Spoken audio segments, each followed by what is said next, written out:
wherever you are in the world. You joined us here again for the yet to be named, yet to be fully understand and fully formed chat about drone nonsense and rubbish. Gene, Patrick, Jonathan, and Tian, we're all here again, and we're going to just try and push through some of the things that have happened in the last week since we last spoke. So I'm going to start with Jonathan, because he was very excited about ACS. We've all forgotten what that stands for. Oh, I can hear my voice coming back. I wonder what that's about. I don't know, but I think this is maybe this is the podcast where the sun never sets. I reckon it is. So, from the colonial guy. I have no idea why I can hear my voice coming back. Well, we can only hear it once, but you know what? It's so good that everybody wants to hear it twice. So good to hear. Yeah, exactly. I think I know why now. Right, right. Let's pretend that didn't happen, shall we? Jonathan, ACS. What was this thing that was making you chuckle earlier? Okay, so the ACS is the Airman Certification Standards, and that is for, Gene might remember the, practical test standards. So the PTS, that was what you were judged by, and when you go for a certain type of certificate. It's right. How they evaluate you. That's a third-party objective type of way, so it's not just some, the DPE, the Designated Pilot Examiner, the FAA evaluator is not just kind of like going off of his gut feeling. It's objective standards. Well, so the better way, the way that the thing is getting actually done now is primarily that the FAA, they created an industry working group, an ARC, to, if you will, improve the whole entire process, because when you would take your tests, your knowledge exam, there were a lot of questions that really didn't make sense, and you were like, why in the world was this even on the knowledge exam? And so in the process of trying to clean that up, make it more applicable, they realized that also needed to be keyed to, if you will, a PTS that was kind of updatable, that had everything in it. They made it better. So the ACS is basically a souped up and improved PTS. So the Airman Certification Standards, and it lists out the specific areas and the tasks and like subtasks that an unmanned aircraft operator will need to know. This isn't just for the unmanned aircraft guys going for the 107 initial knowledge exam. The FAA has, with are you going all Blair Witch over there all of a sudden? It's totally lost, made me lose my train of thought here. So.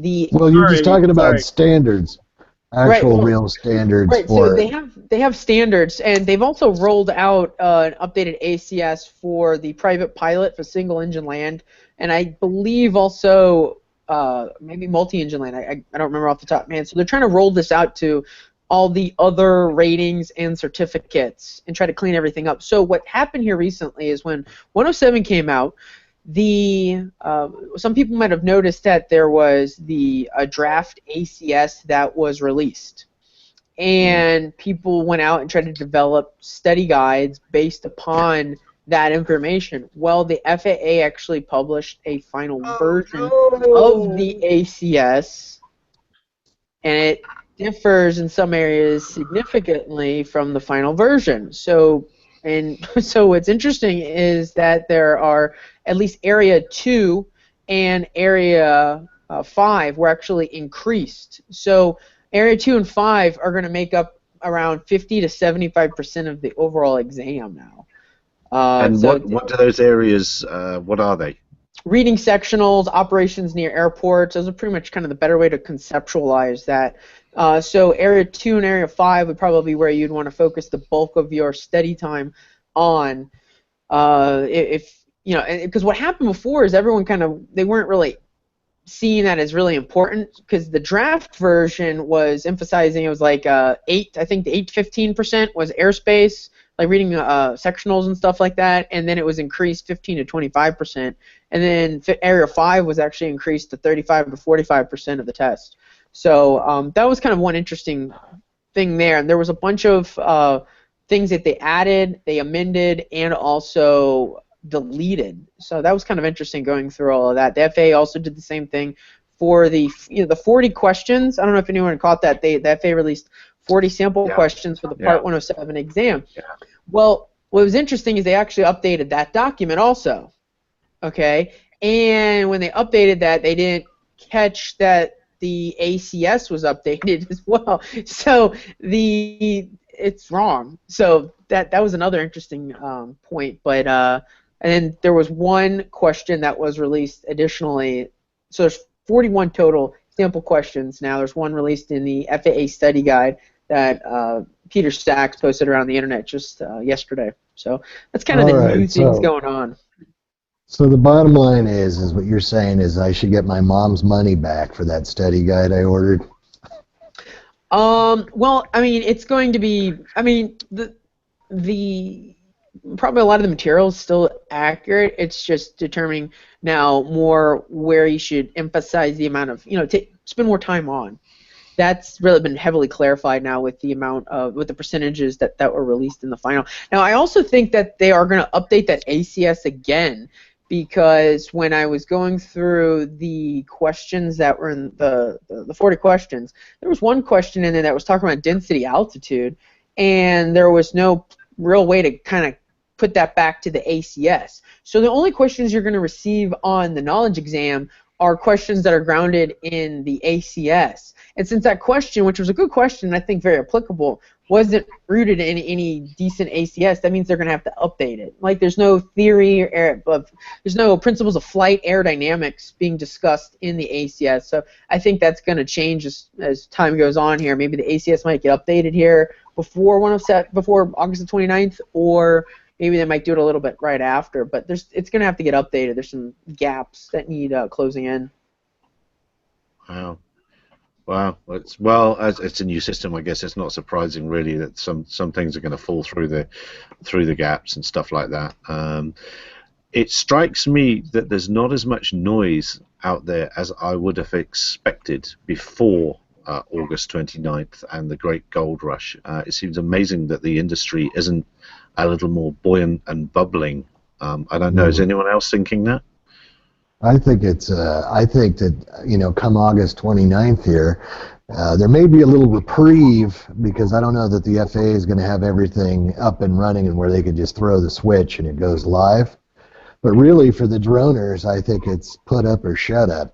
And it's going to be a day of reckoning. Now, I've heard all of these wild forecasts where people were going to make all kinds of money, and, these industries were worth billions of dollars, and you were guaranteed all of these things and they've come from all kinds of people, from associations and different forecasters and everything else. And I personally feel like it's going to be hard to rake in those mega billions in the visual line of sight envelope.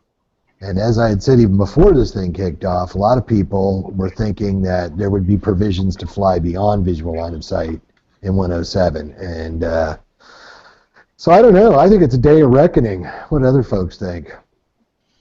Well, I kind of disagree with you there, Patrick, on the line of sight thing, because I know one operator already that has, with authorization, flown a 10-mile stretch of pipeline over. It was through waivers, and they had everything lined up. But the indication is now that you can have a mobile ground station, for one, and you can also hand off control from one ground station to another, and that's going to kind of get around the beyond line of sight thing for a little while and offer an alternative. So, it's out there. You might have to put in a little bit more effort, but I think it's going to happen, and I think there's going to be a lot of people that are going to make it go.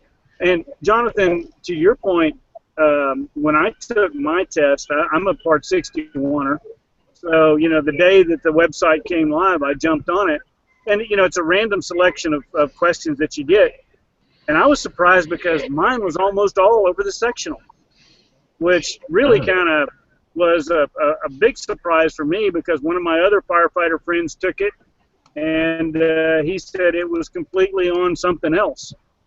So, they may not have gotten the random draw down correctly, but, the fact that even if you do pass it, you've got to submit the form 7711-13. Well, that form doesn't exist. So, there's going to be catch-up to do, regardless of what the FAA is going to proclaim is going to happen on the 29th. My 2 cents. Yeah, it's interesting. My test was mostly about the operator's responsibility, actually, and what particularly the operator can and can't do. And I'm trying hard to remember, even if I had I had one sectional question, I think. But I'm sure people must have grabbed all those questions by now and put them into a knowledge bank somewhere. We'll finish up on Jonathan on this one, I think. Have you got any more on this? Maybe. To be continued. Right? Where it cuts to that next scene, like it's like MacGyver or something, right? You know, well, do you have anything on that? Well, duh, and then there's that little dun dun, and then the music goes dun dun dun dun dun. He assures me he's not been drinking. I don't know. Anyway, I wanted to talk now about something that's happened over here. Sorry, Gene, I stamped over you. Go again. I was just going to tell Jonathan to not be afraid. Go ahead, speak your mind. On the internet? I don't think that's a great idea. Tian, I don't know if I'm sharing this picture now with everybody or not, but down here in South Africa, we've had a little bit of a story that hasn't hit the news anywhere. We have a couple of nuclear power stations, and one of them is on the west coast, not too far away, just up the way from Cape Town. And a chap posted on the FPV forums that he had a flyaway, and he's not the South African ones, and he's not very happy because he had permission to fly from the field. You see that down at the bottom, and at the top, at 1.77 kilometers away, you see the nuclear power station.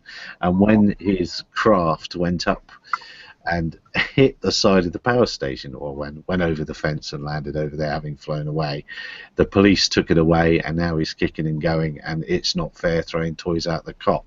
And really what I wanted to sort of see if we could talk around on this subject is that he's adamant that he's got permission to fly from that launch site, so everything's okay. Just here in Durban yesterday, some guys went and flew around, so again, FPV guys, I seem to be singling them out on them, but I'm not meaning to, but they said, oh no, we've got permission to fly around some cranes on a construction site because it would be really cool. And yes, it would be really cool, and everything's okay because we've got the landowner's permission. But these cranes are about 3 miles from the end of the international runway here, and right next to the highway, so it brings the other issues into play, really. And I'm wondering, what are we going to do? How is the education message going to happen? How is it going to happen that people are going to realize that there's something big and scary near you really shouldn't be flying? And that's what I wanted to see if we could talk around. So let's start with Gene first on that. How are we going to educate people? Well, first off, you can't fix stupid.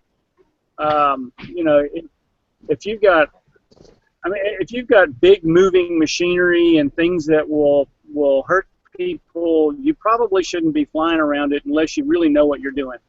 I don't know that we're ever going to get away from common sense approaches to these things. And if somebody really does want to fly into a nuclear power plant, they're going to figure out a way to do it. And you know, like Jimmy Buffett says, there is no dumbass vaccine. That's true, Patrick. Yeah, well, you know, I think that's something that's kind of been pandemic in this whole, I don't know if you want to call it industry or scene or whatever.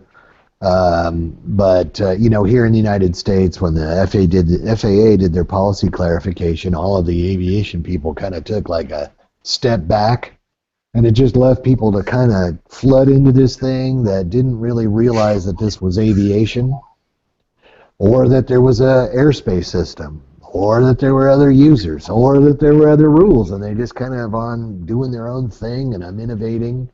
And I think that culture is going to permeate through this drone thing for a while, as you know, there are people that don't pay attention to the news and don't pay attention to associations and don't pay attention to regulatory agencies, and they just go ahead and go out and do what they want to do. And we hear about it all the time. I mean, how many times has it been in the news? Don't fly at wildfires. And every time there's a fire in the news, some drone humanitarian goes out there and thinks they're going to help and starts to, oh, I'm going to take my drone footage out here, man. And, I mean, it's hard. I think it's going to take years to educate those people. Unless maybe you get ads on the Super Bowl. I don't know if you guys get the Super Bowl down there, but, 100 million some odd people here in the United States watch it. And that's, I think, what it's going to take. Someone's going to have to get serious and move on it that way. But drones being where they're not supposed to be is going to be a problem for a while. Jonathan, you're an educator. You're an aviation educator. You must have a good idea.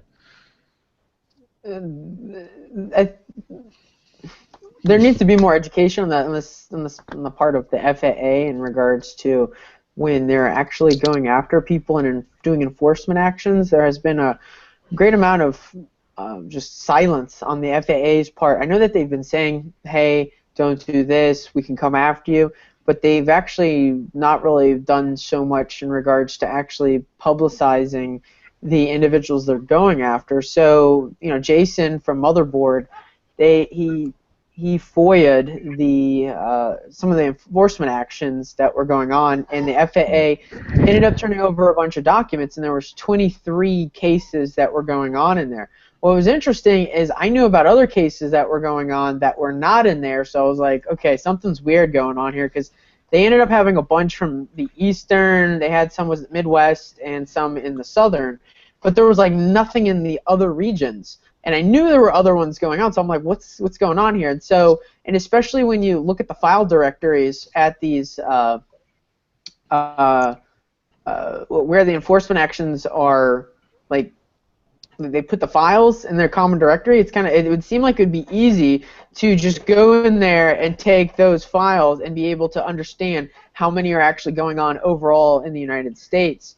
So, since those 23 were released, there was another one that was briefly discussed by there's a conservative website. They reported it, and I believe John Golia from Forbes also picked it up. It was $55,000. There was another one. John disclosed that they were going after a guy that had a commercial pilot's license, and they were doing an emergency a suspension of it. And there's also other ones that I know that are going on quietly right now. And why isn't the FAA publicizing all these and creating a list of all the things going on, of all the different regulations that are being cited against these individuals? And so it seems like the FAA doesn't really have a cogent plan there, and that's also led to the states, towns, and counties coming in and try to fill in this gap. And so the FAA is prosecuting people, and the states are doing something. I think the FAA could, if they did more public hangings, if you will, that would be able to do some education as opposed to randomly info getting leaked out and then a Forbes article going all over the place. So a Motherboard article, why are we finding this stuff out months and months after the fact and not from the FAA directly? So I think that's one big troubling thing right there. And then recently here with the passing of the FESA, that went into effect, was it the July 15th or something, 14th, something like that? They have a provision in there that specifically relates to if you were interfering with a firefighting operation with a drone, you can be fined up to $20,000 for that one incident. And that's different than what was going on before with the a regulation violation, because it goes up to $1,100 per violation, and so it's not really that bad of a whack. Now, if there was a TFR in effect, you could probably get them for that TFR. You have to try to tack on little regulation violations at $1,100 a piece. Now it's just like, boom, you got this FESA, we got $20,000. That's a quick little nasty smack. And so once that gets out, then more and more people, I think, are going to start being educated. I know DOI did some stuff with AirMap, and they're trying to come up with ways to educate people on, before they fly in those areas if there's an active wildfire. But I think FAA needs to do more, public. More stick than carrot. Yeah, but even, you're raising even more questions with AirMap and DOI and DOE and giving that information to Chinese companies. I mean, I think they're going totally wrong on this deal. I think that, when they had the registration arc, you had the retailers came in there. Hey, we don't want to do registration at point of sale. That is fine, and they okay, fine, that's cool. You guys don't have to do that. So there's a lot of people. You can still go to these stores. You can go to Fry's. You can go to Best Buy. I think Best Buy has some sort of notice up. But a lot of these places where you buy these drones, quote unquote, do not talk about rules. Do not talk about registration. Do not talk about anything. And so, again, a lot of these articles and things and outlets of news, obviously, and I don't want to go political or whatever, but there's obviously a lot of people in this country who do not consume the news. And I think it's a mistake to think that people are going to go out here and the drone enthusiasts and get educated on what they're supposed to do. And it's obvious that the education program as it is constructed is not working. And maybe it'll work with time, but so far it just doesn't seem to be working, or we wouldn't have these problems. Surely it's beholden on. Sorry, Gene, after you. You can't force people to go to school. Even though the drone manufacturer may put in a URL for you to go to, you can't make that person go to it. I mean, I come from the land of, hey, y'all, watch this. And there are people that will take a drone and just go right straight out, and they'll start flying it before they even know what all the buttons are for God's sakes. Yeah. Well, sure, but I mean, even the URL thing. I mean, I was at Fry's and I took some pictures, and this was after the ARC, the registration ARC, and they got flying tips up there, like on the shelves, like, make sure you put the propeller on the right motor, read the manual, fly in an open field. That's not educating the public. So they went into these things, this registration task force, and it was all lip service. It was all a bunch of crap. And they just want to sell a product and be off the hook and not have to do anything. Should they? Maybe not. Do you have to read warnings to buy a stereo or a TV? Or other consumer electronics, a hair dryer or whatever. I don't know, but that's one thing that's always plagued this community too. Is you got 1 foot in the aviation community when it's cool, and 1 foot out when it's cool. And I think that unfortunately the regulator have kind of fallen into that same trap. So where does the liability? At whose feet does it lay? Who's the one that's supposed to be doing the educating? Is it us? Private group of people sitting around, or is it the people that are making the money selling these? Is it the OEMs? Is it the regulator? Who is it? I mean, maybe that's it. Is we should really be looking for who's responsible and how come they're not doing their job. Well, trust Patrick to go to the big problem first. I suppose it does. It leads us in. I don't know if you're getting this screen share now. We're talking about people flying where they shouldn't. In Rio, there were three drones, or keep using the word, said to be flying over the opening ceremony, and they had some very expensive equipment there to detect and remove that sort of a threat, but it plainly failed. What's everybody's thoughts on that sort of detect and shoot down capability that's rolling out everywhere? Patrick first. Well, I think, and I don't know if I went into this on past broadcasts, but, these people are trotting out these systems. Oh, we can detect the drones, and I'm just using drone because everybody knows what it is. We can detect the drones. Detect the drones is one thing. Defeat the drones is another thing. And defeating, even Raytheon tweeted out not long ago, oh, we're going to do some trials with the phalanx system, shooting down, drones. It's already been tried. It didn't work out too well. It actually did shoot the drone down, and it skipped off of the ocean and hit the ship and, started a fire and injured some people. And then they set up another test where it actually came on and peppered the bridge of another ship and injured people and killed an officer, yada, yada. But even in these airport conditions, are you going to start jamming signal? Are you going to let off the phalanx system? Are you going to, start shooting high-powered lasers off and things like that?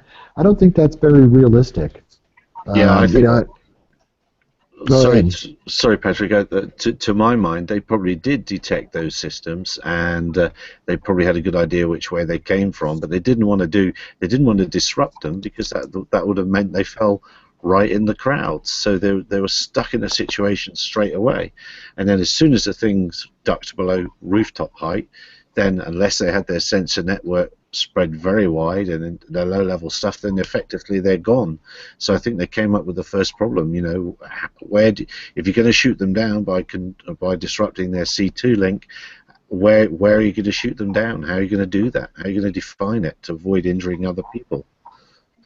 Well, or even breaking laws, and Sure. there's like, oh, we got the net gun. I mean, the net gun's cute, I'll give you, it's like kind of the Spider-Man thing. But how many FPS is that? What's the velocity of that?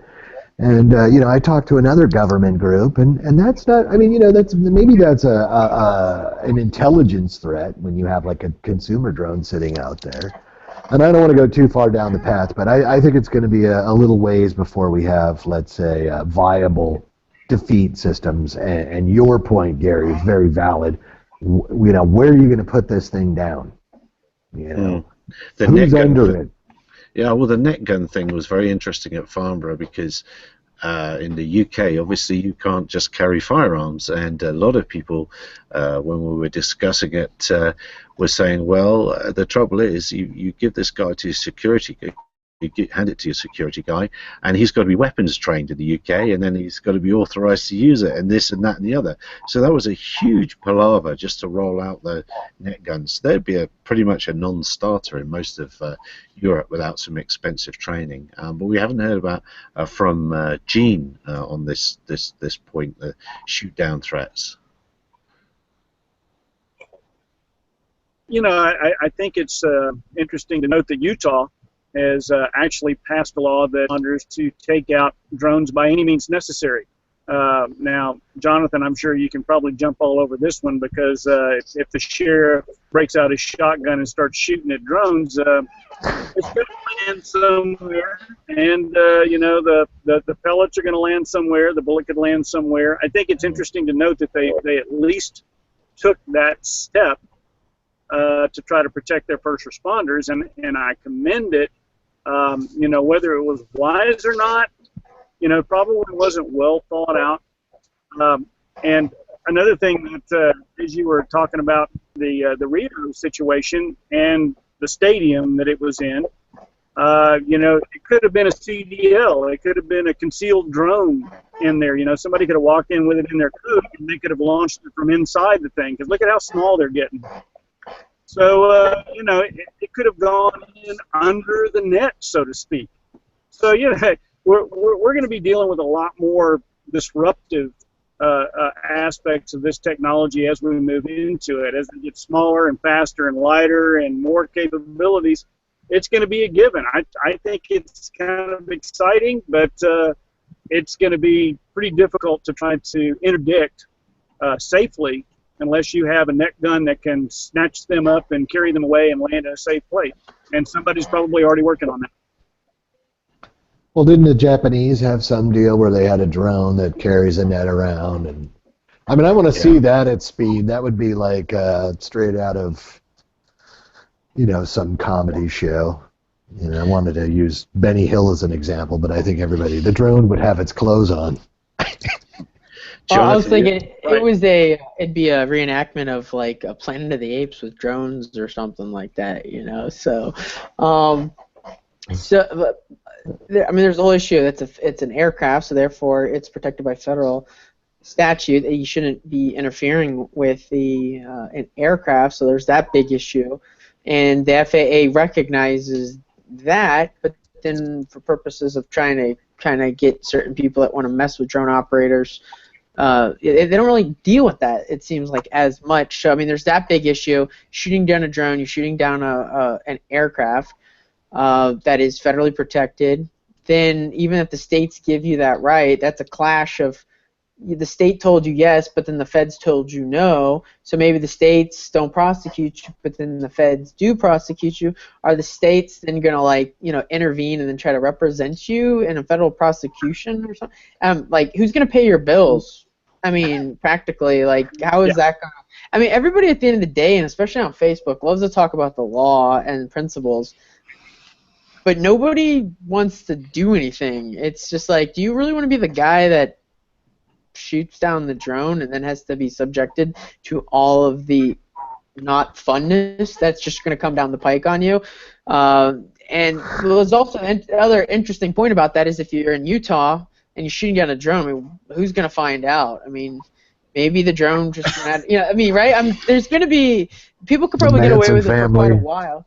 They could get away with it for probably a while before somebody finds out. But then even if you did shoot down the drone and the guy's really angry about it, what is he going to do about it? Like, what are you going to do? You're going to go into federal district court and try to ask for, not federal district court, but state court and try to get some type of like takings thing going on here. Like, yeah, you took my drone by blowing it out of the sky, so I want my cash back. So I mean, there's that. Plus, the people are going to respond back like, well, you weren't even supposed to be flying there. There was a TFR there. You were violating the regulations. So I mean, there's a whole bunch of interesting issues there.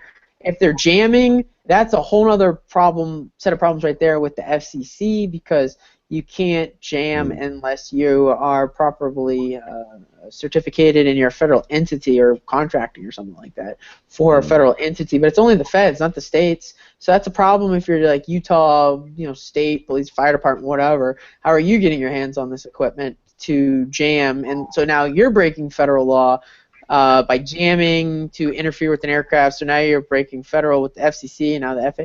It's a whole bunch of problems there that are going to need to get resolved at some point. And I think in reality that, you know, wildfire situations, people are just going to resolve them. Maybe not legally. They're just going to get resolved. So. Well, I mean, but you mean, you know, you can't shoot down aircraft in a TFR, right? I mean, the only place that you can legally shoot down aircraft, I think they warn, is in the freeze, right? Or are there other areas where, you know, maybe Area 51 or whatever? But I mean, you can't shoot down, like if a guy wanders into a TFR over a fire, I mean, you can't shoot him down. Right. Well, you can't. I'm saying that in regards to making the argument that they were justified in shooting down the aircraft, if maybe because there's two types of there's 8 different types of TFRs, and the way you can classify them is you got a criminal TFR, and then you have like the non-criminal civil penalty type of TFR. So the criminal type of TFRs would be the anyone that would be protecting. Well, primarily. They tend to follow, the 99.7 TFR tends to follow the President of the United States as well as others, because the President actually has his own TFR specific listed out in Part 91. But what happens is they actually apply another TFR on top of it, 99.7, which actually it's bigger range and it's criminal penalties, and so they actually add that. There's also a NOTAM that was issued for a lot of sporting events and locations. So if you violate those, it's criminal. So it gets into interesting discussions there if the drone flew into some type of criminal TFR and then arguing as a fallback position that the police officer had a common law right to intervene in this criminal act. So there's some interesting discussions that are going to have to come about in all of that. In some case that maybe bubbles up, because you're going to have it be bad enough to where people want to actually sue over it. Because if a guy got his drone blown away, the police department, whoever, might just go, here's, you know, $1,000, get out of my hair. The other guy might, you know, the guy who got his drone shot down might not even do anything, and there's a lot. It takes a lot to get to the level of going to a court. Reading through the history of aviation, it was quite a long time. It was like not until like I think the 1920s do we have the first actual civil case involving aviation, because nobody really sued over it. It never got to that point. I've got to ask.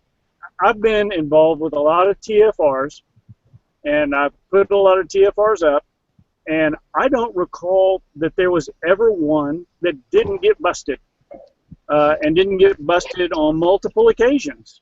And what do you do about it? You know, I've never heard of anyone that has been prosecuted. Again, we've got no enforcement from the FAA. There's no teeth there. And I've never heard of anyone being busted for, or getting prosecuted for a TFR. I think probably the most prominent case that I remember on doing the drone thing was the guy in Chicago that had $42 million in fines. I never heard what was the resolution of that. And the guy that flew the Phantom onto the White House lawn, who actually worked for the government, whatever happened to him? Did anything happen at all? He did it again, I think. Or did something else? Let me explain those. So Skypan is currently still pending. They're still trying to negotiate. That was like 1.9 total in aggregate fines. In those 23 enforcement actions that the FAA released to in FOIA as a response to a FOIA request to Jason from Motherboard, I'm looking here. A total of 3 of them were flying in TFRs. And let's see, 4 of them were flying in the FRZ, 4 of them were cited for flying in the SFRA. So there were some that were getting nailed for flying in TFRs. So the FAA is going after people. It's maybe not as publicized, but this goes back to what I was saying before. It's like the FAA doesn't really like kind of publish this stuff. I had to do a whole blog post on this, breaking down everything that ever happened. Why isn't the FAA keeping stats like they're little, like, have like a belt with notches on it, right, on their website, explaining these are all the guys we got, we bagged them all. Like, they don't do that. It's like, why not? Yeah, I suppose that's a valid point. And I just want to spin it back around to the Rio thing with the defense systems, the systems that people are selling. Again, at Farnborough, there was a company that had all the common C2 frequencies that we know, 433, 27 megs, 35 megs, 2.4 gigs, and it also had a button that said GPS as well. And I said to the guys, so when you press, if I press this button, am I going to be like throwing out 100 watts or a gigawatt or whatever, gajillion watts of power, whichever direction that antenna's pointed? And if so, what about anything else that might be 50 miles behind it? Behind that RF that you're shooting out. So, to me, it's the legal question I'm going to ask Jonathan is, and I suppose I already know the answer. You're going to say it's going to be an FCC sort of a thing, and whatever that FCC is for you around the world. But how can they sell these systems that fire off RF for miles and miles and miles? I don't quite get it. I haven't put that very well, but yeah, will that be your answer, Jonathan? Yeah, you're going to have to get you're going to have to deal with the FCC. That's the big problem, because you're going to be whacking out everything everywhere that runs on, especially the unlicensed bands 2.4 and 5.8. Or some stuff in the 900 megahertz. And yes. So what? You're also going to be wiping out, like, what? How many satellites? Are you going to be taking out the U.S. satellite? You're going to take out GLONASS also? I mean, because if you're going to take out one, you should take out GLONASS, because I know certain ones like Autel and some of them run on both systems. So now it's like super accurate because you have both setups. So you're going to wipe them all out, and so that causes a bunch of interesting issues there. And then training in regards to, well, how do you want to take it out? What are the proper steps if you're even, let's say you did get approved by the FCC? How would you go about doing that? And then there's a bunch of interesting discussions there and regarding what's the reliability of the aircraft that you're trying to induce the aircraft to do something, right? And generally it's return to home feature by jamming the signal to from GLONASS or the U.S. based satellite system. So then it's gonna do not the GLONASS, but you do 2.4, 5.8, so it goes back. But then if it's like set up on an auto kind of waypoint system where it's going to continue the mission even though the controller's been jammed, well then what's your situation now? Because even if you do jam the U.S. and Russian satellite systems, then if he has a really good IMU, I mean, you guys remember why IMUs came out of like the INS program?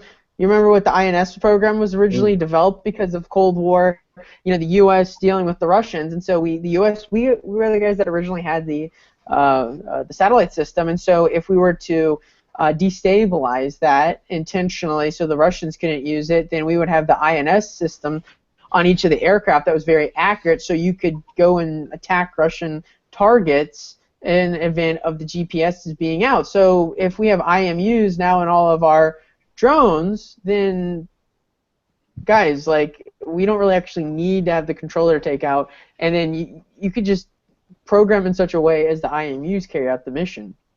So, and of course, and you know that we're under a GPS advisory for the entire month of August, because some of Patrick's buddies up there in White Sands are testing something, or the government is doing something up there that is going to be affecting GPS for the rest of this month, and we're in the advisory, and we're down here in Texas, and we have to be careful because our return to home may not return to home.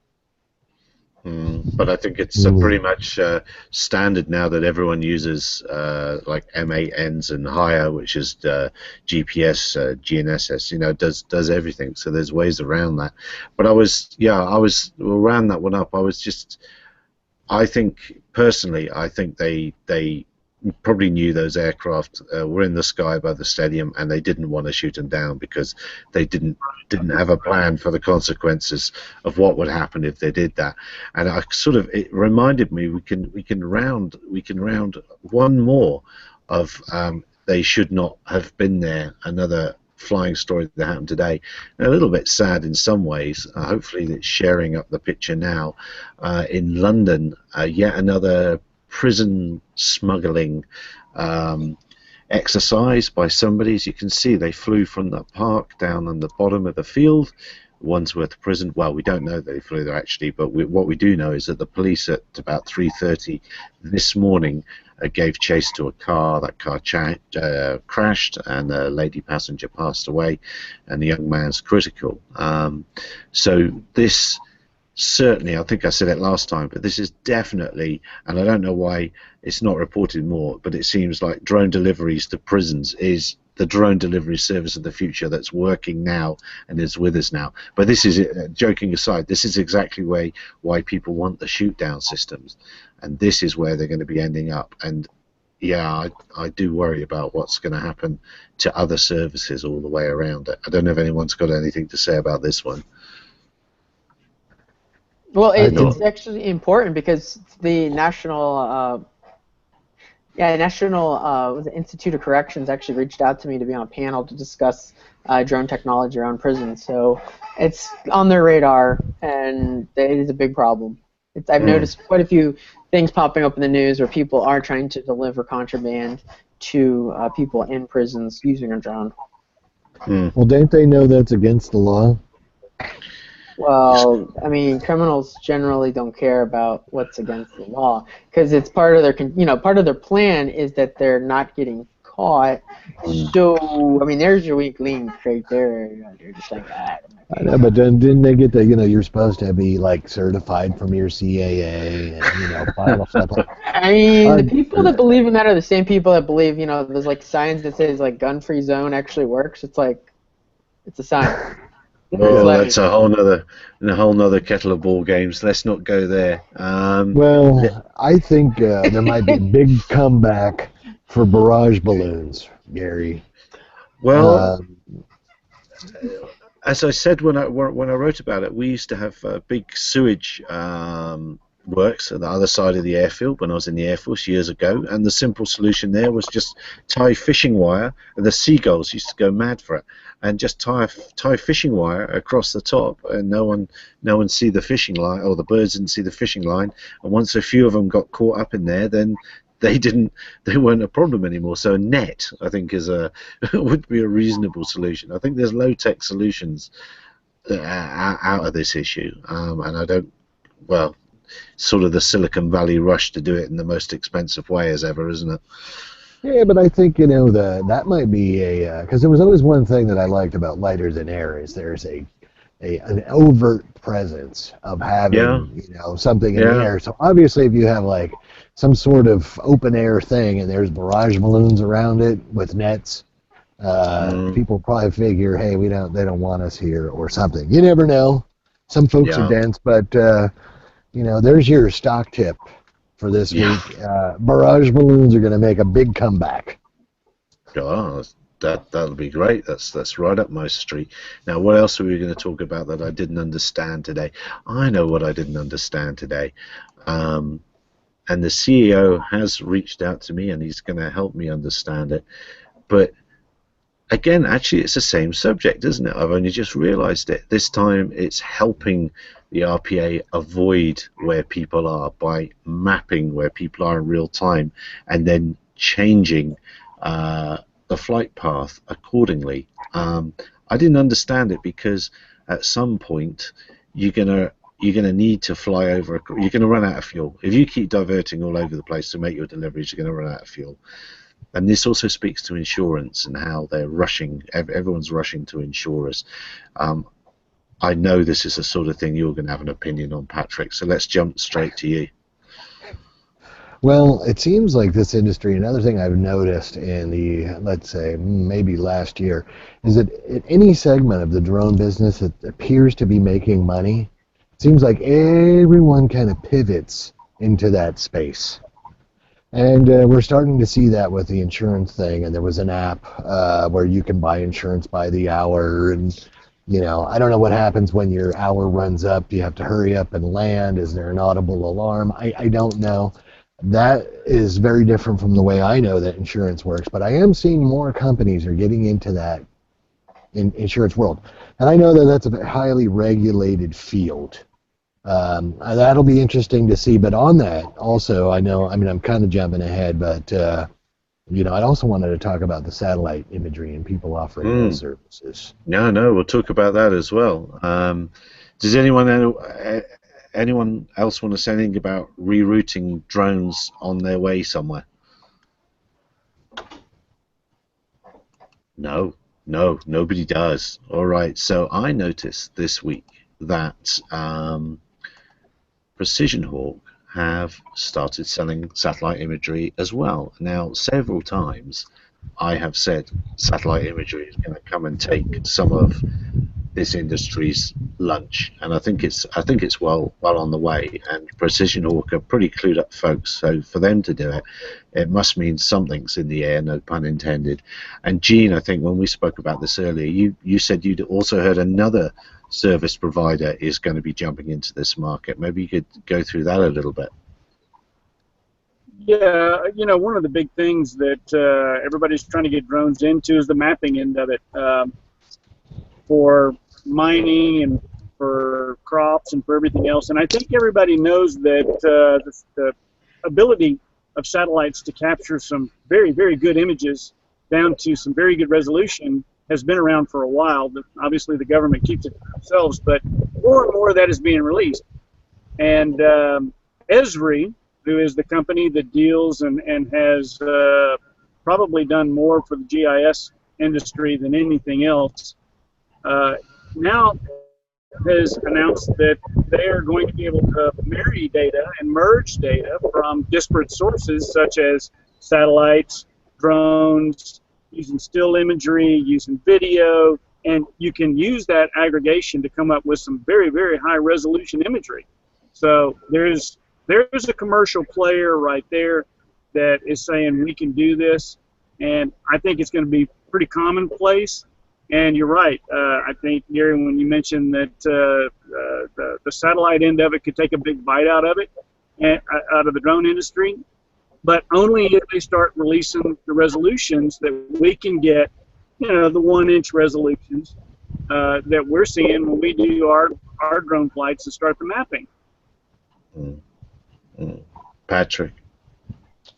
Well, I don't know. I think it's going to get better, and you know, we'll see how these kind of mesh together. But I mean, I don't know. Is the handwriting on the wall that actually the satellite imagery may take up part of your viability, or now that we can't fly beyond visual line of sight? The other thing with meshing all of these. Go ahead.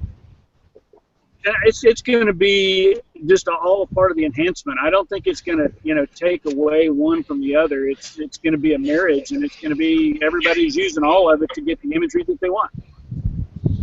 Yeah, well, then we got the bandwidth issues, and then also too the computing power and the cloud storage, and I know that was another story this week. But all of that, all tying together. If you're out in the field, where are you? How are you getting your data? I did see also there was the talk of investing in the 5G network, which I think we're going to probably need that sooner than later to marry all of these things together in a timely fashion. Well, that's coming anyway, and it's coming to Europe pretty quickly. That's just a given, I think. Oh yeah, well done, Tierney, sharing that. So I was talking about the doing stuff in the cloud, and really the point I was making there was it's just you can't afford to keep up with the computer that's required these days. So that's why, to me, it is going to go into the cloud. Gene, you do a lot of this. But you do a lot of you actually examine images on the fly. But you know more than the rest of us put together, just the computing power that's required sometimes. Oh, and it's kind of maddening. I tried another software for mosaicing today, downloaded 800 megabytes on the hamster line here, only to discover that it didn't work with the processor that I have on my machine, which was really maddening. So I went and I got a bigger machine that had the so-called processor that they wanted, and it still wouldn't work. You know, in the field, we're not going to be able to carry the executive computers out there to do this sort of imagery. It's going to be on the fly. You're going to be looking at it on a laptop or something like that. So it's got to be geared back to that for the moment. And I'm not saying, never say never, because Moore's Law is in effect. But these are the problems going to be driving a lot of the solutions for the future. Yeah, I have a hunch that a lot of this mapping stuff is running a little bit faster than Moore's Law is managing at the minute. You need some chunky. If you're prepared to wait a day or two, then you'll get the results. If you're not prepared to wait, that's the difference it's making. Yeah, but I mean, most of these programs now, let's say the imagery is getting degraded in the back and forth transfer and the stitching. So, I mean, now we're going to add the satellite photography to it and all the rest of that. And then where is this data going? When most people talk about the cloud, they talk about, oh, well, we're using Amazon cloud. I think this is this data thing and data security and all the rest of that still is an issue that really hasn't been dealt with. Huge issue. Especially when you start talking about big industries like mining, oil and gas exploration and transportation, and then also energy. I think that these are not and I've said this before. In some cases, it's an industrial espionage thing, but in other cases, it could even be like national security. Exactly, and that kind of goes back to people feeding information to other people who are giving information to foreign national companies who are known to do business with their governments and share information with their governments. I mean, it's a big problem that has not been dealt with. That and bandwidth are two of the big issues in drones that have to be contemplated. Well, I won't go into it now, but let's flip this through back to the lawyer. He's going to tell us about our tame lawyer, data protection with the final imagery. Forget my house and I'm in my bikini in the back garden again. You've all seen those photos. Yeah, you've all seen those images. Just forget that sort of privacy. What about that data I'm putting out into the cloud? And what steps might I be expected to take to make sure it's secure, or could I take? And what legal trouble could I get into? Well, I mean, you have an issue there regarding the data retention. So you have data privacy laws. I'm not fully 100% versed on those, but I know that they're out there, and you're definitely going to want to cover yourself in the event that there is a breach of some sort. And then additionally, look into insurance, because there are insurance. There is insurance for data actual loss as well as interception. So you might want to look into that if you're a large type of company that is going around gathering a lot of data, because then you can actually intercept that data, and then the data might be useful to certain people, because why it might be hard to fly a drone over a certain location, but if you have a really good radio listening device to pick up the 5.8 video transmitter that's coming back, you could get some pretty interesting footage. Here's a great example. Remember the old Star Wars that they were doing? They were doing the filming, the latest Star Wars movie over in England. And there was drones flying over. So if you had an actual drone filming that was actually part of the production, you'd want to find out if that actual video feed is encrypted or not, because you could just sit on a hill, get that video that was getting streamed right back to the base station, and now you could throw that up on YouTube, and people would find out more about it. So, are you trying to keep certain types of inspections or video, whatever, protected? Because a lot of the video feeds, transmitters and stuff out there are not encrypted, so that's a big problem there. And and this doesn't. What he's talking about is not tinfoil hat stuff, because there were actual instances overseas during our overseas contingency operation where, let's say, indigenous populations were tuning satellite dishes to certain frequencies and getting live feeds from our military drones. And again, were they getting audio? No, they were not getting audio. But anybody that knows anything about sensors and has analyzed imagery, EOIR sensors for the military, there is just a boatload of information that is being transmitted from that picture. And anybody that understands anything about imagery analysis, there are different cues in there that people could glean a lot of information from. So it does happen. Jonathan is right, and it's not just speculation.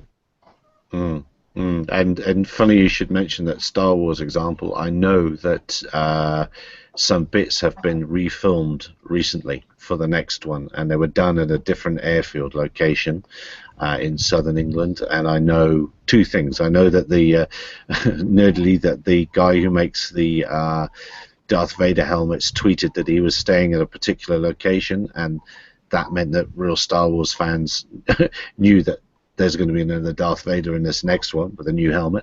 And then the other thing I know is that they did deploy shoot-down systems around that filming, and I believe they did use them on press drones. So yeah, Star Wars for the win. So it'd be quite the thing if they're the first people to have deployed it and used it in anger. Really, it's quite fitting in some ways. There's huge potential revenue loss, in leaking that footage, and of course, making a movie and all the rest of that. That's, I think, a very simple example, but it's true. It happens, and I think that even now, we're seeing the Silicon Valley people, it's all in the cloud. Well, when you're talking about precious metals mining, diamond mining, things like that, there's lots of secrecy to keep, let's say, metals, diamonds, and other precious materials and metals secret to keep prices where they are. Company stocks, and then again, national security type of issues, depending upon what types of materials we're talking about. So I think as we move far forward, there will be a case, and it will probably be something where someone's getting sued and then turns into an, oh my God, you gave away the company story here. And I think that'll be coming in the future here. Yeah, I know for sure. Do you know what? We've been rattling on for another hour. And apart from my stumbling at the beginning, it's gone quite well this time, I think. The only subject that we've not really touched and caught up with was perhaps the most important subject of the first one, and that's the Rupprecht Insurance Space Program. How is that going, Jonathan? It's going to be out of this world, guys. Oh no, he had to say it, didn't he? He had to say it. Oh dear. Well, that is definitely the note on which we should leave this, because we've done an hour, and that's enough for anybody's ears if they've managed to stay on this long. So thanks very much, gentlemen, once again. We'll probably do this again next Tuesday, and one day maybe we'll come up with a name for it, or maybe it's just important to never have a name for it. So I bid you a good evening, and we'll do it again soon. Y'all have a good one. Cheers. Thanks.